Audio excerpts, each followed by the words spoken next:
দর্শক, আজকে আমরা এসেছি হাজারদুয়ারি প্রাসাদ পরিদর্শনে এবং আমাদের সাথে আছে মাসুদ শেখ, ইনজাবুল শেখ এবং এখন বর্তমানে যে ক্যামেরাতে হাত দিয়ে রয়েছেন বা ক্যামেরা শুট করছেন তিনি হচ্ছেন সেলিম শেখ, আমাদের খুব পরিচিত মুখ এবং আমাদের খুব কাছের লোক।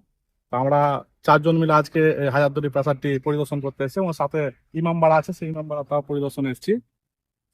তো এই মুহূর্তে আমরা যে ক্যামেরার মাধ্যমে কিছু শুট করার চেষ্টা করলাম এবং সাথে আমরা আমাদের কাছে একটা ড্রোন আছে, সেই ড্রোনের মাধ্যমে আপনাদের হাজারদুয়ারির সৌন্দর্য এবং ইমামবাড়ার সৌন্দর্যটাকে খুব সাধারণভাবে এবং সুন্দরভাবে তুলে ধরার চেষ্টা করব।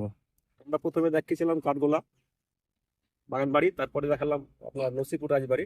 এবার হচ্ছে মুর্শিদাবাদ অঞ্চলের সৌধ সময়ের মধ্যে অন্যতম মুর্শিদাবাদের হাজারদুয়ারি, যেটা হচ্ছে নবাব হুমায়ুন যা 1829 থেকে 1837 খ্রিস্টাব্দে নির্মাণ করেন।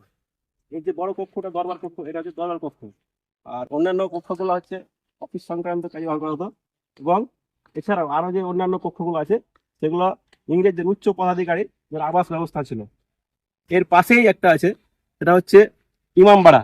ইমামবাড়াটা নবাব নিজাম ফেরাদুনজা 1847 খ্রিস্টাব্দে এটা নির্মাণ করেন। এটা হচ্ছে একটা ধর্ম ধর্ম সংক্রান্তে এই ধর্মীয় কাজ সম্পাদন করা হতো।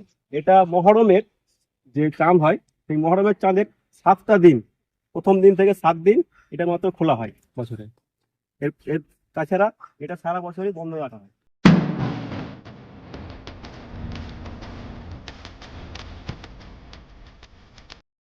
সুপ্রিয় দর্শক, আজকে আমরা চলে এসেছি মুর্শিদাবাদের ঐতিহাসিক স্থান হাজারদুয়ারি প্যালেস বা নবাব বাড়ি। এই হাজারদুয়ারি প্যালেস নামেই যেমন বোঝা যায় এটি হাজারটি দরজা দিয়ে নির্মিত। তবে জানেন, মজার ব্যাপার হলো এর অনেক দরজাই আসলে নকল, যা শত্রুদের বিভ্রান্ত করার জন্যই নির্মাণ করা হয়েছিল। এই প্রাসাদটি নির্মাণ করা হয়েছিল 1829 সালে নবাব নাজিম হুমায়ুন যার আমলে। সেই সময় ব্রিটিশ আর্কিটেক্ট ডাকনান ম্যাকলিওড এই স্থাপত্যটি নকশা তৈরি করেছিলেন। প্যালেসের স্থাপত্য শৈলীতে মুঘল ও ইউরোপীয় ধাঁচের দুটি সংমিশ্রণ পাবেন। 80 একর জমির ওপর এই বিস্তৃত প্যালেস রয়েছে বিশাল হল, করিডোর এবং চমৎকার কারুকার্য। এখানে রয়েছে 1000টিরও বেশি দরজা, কিছু আসল আর কিছু নকল। এর ফলে শত্রুরা সহজেই পথ খুঁজে বার করতে পারত না। এখন এখানে একটি মিউজিয়াম আছে, যেখানে নবাবদের ব্যবহৃত অসংখ্য ঐতিহাসিক নিদর্শন সংরক্ষিত রয়েছে।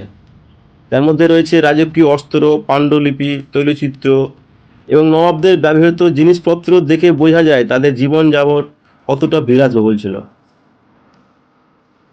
হাজারদুয়ারি প্যালেস শুধু ইতিহাসের সাক্ষী নয়, এটি রহস্যেও ভরা। লোকমুখে শোনা যায় এই প্রাসাদে অনেক গোপন সুড়ঙ্গ ছিল, যা নবাবদের নিরাপদে পালানোর জন্যই তৈরি করা হয়েছিল। যদিও এর অনেক সুড়ঙ্গ আজও অনেকেই দেখেনি, অদেখা থেকে গেছে। তবে ইতিহাসের পাতায় এই প্রাসাদকে নিয়ে অনেক কল্পকাহিনী ও রহস্য ছড়িয়ে রয়েছে। বর্তমানে হাজারদুয়ারি প্যালেস একটি জনপ্রিয় পর্যটন কেন্দ্র। এখানে প্রতিদিন হাজার হাজার পর্যটক এখানে আসেন। তবে শীতকালে ভিড়টা একটু বেশি হয়। আর পর্যটকরা আসেন কেবলমাত্র ইতিহাসের ছোঁয়া পেতে এবং নবাবদের জীবনযাত্রা সম্পর্কে জানার জন্য, আর প্রাকৃতিক নিদর্শন দেখার জন্য। পাশ দিয়েই বয়ে গেছে ভাগীরথী নদী, সুন্দর বাগান, সাজানো বাগান, কিছুটা গিয়ে আছে মতিঝিল, তারপরে আপনার কাঠগোলা বাগান। অনেক সুন্দর সুন্দর প্রাকৃতিক নিদর্শন আছে এখানে। হাজারদুয়ারি প্যালেস শুধুমাত্র একটি স্থাপত্য নিদর্শনই নয়, এটি একটি ইতিহাসের জীবন্ত অংশ। তাই মুর্শিদাবাদের বাইরে থেকে যারা দেখছেন আপনাদের, তাদের অবশ্যই বলবো মুর্শিদাবাদ গেলে এই স্থানটি অবশ্যই পরিদর্শন করতে ভুলবেন না। আপনাদের অশেষ ধন্যবাদ আমাদের সাথে থাকার জন্য, এবং এই ভিডিওটি যদি ভালো লেগে থাকে অবশ্যই লাইক ও সাবস্ক্রাইব করতে ভুলবেন না।